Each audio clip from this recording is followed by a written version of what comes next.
జగిత్యాల జిల్లా వేంపేట గ్రామస్తులో టెన్షన్ నెలకొంది. రెబీస్ వ్యాధి సోకుతుందనే భయంతో ఆసుపత్రికి క్యూ కట్టారు. గ్రామంలో ఓ గేదె రెబీస్ వ్యాధితో చనిపోయింది. అయితే బతికున్నంత కాలం ఆ గేదె నుంచి వచ్చిన పాలు తాగిన ప్రజలు భయాందోళనకు గురవుతున్నారు.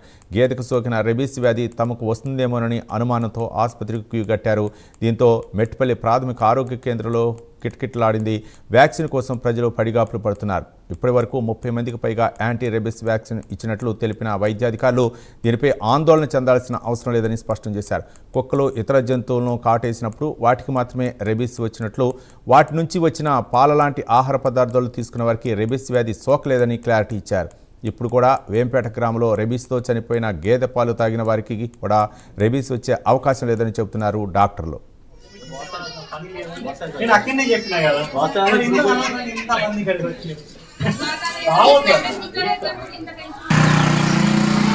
యజమాని నేనే. గేదెను రోజు పాలు పిండి డస్టానికి ఇంటికి కొట్టుకొస్తుంటే తోటలో కొట్టుకుపోతుంది పాలు పిండిని మళ్ళీ. అదే రోజు ఇదే కొట్టుకొచ్చిన.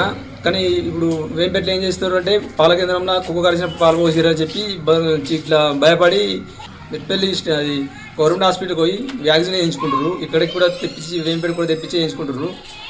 ఇట్లా ఎట్లా ఇది మేము ఆల్రెడీ చెప్పినా మేము సార్లను అడుగుతాం. నేను వేంపేట గ్రామ సర్పంచ్ను.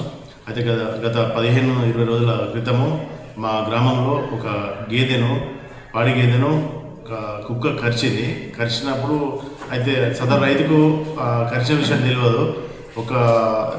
గత 3-4 రోజుల క్రితము ఆ విషయం తెలిసింది. ఎందుకంటే దాని లక్షణాలు బయటపడ్డాయి. పశు వైద్యాధికారులకు చూపెడితే వాళ్ళు రేబీస్ లక్షణాలు అని చెప్పారు. అది తెలంగాణ వాళ్ళు చుట్టుపక్కల వాళ్ళకి తెలిసి, ఊర్లో అందరికి తెలిసి ఆ పాలు తాగిన వాళ్ళు ఆ పాల కేంద్రంలో పోసిరు. వాళ్ళు కూడా వేంపేట లోపల ఒక గేదెని కుక్క గరిచిందని, ఆ కుక్క వెర్రిదని, ఆ గేదె యొక్క పాలు తాగిన వాళ్ళందరికీ రేబీస్ వస్తుందని చాలా భయానికి లోనవుతున్నారు. కానీ మీకు తెలపాల్సిన విషయం ఏంటంటే ministry of health and family welfare rabies ఏం చెప్తున్నారు వీళ్ళు, ప్రపంచంలో ఇప్పటి వరకు ఏ ఆవైనా ఏ ఇతర జంతువైనా రేబీస్ సోకినప్పుడు దాని పాలు తాగడం వల్ల ఇప్పటిదాకా ఒక్క కేసు కూడా నమోదు కాలేదు.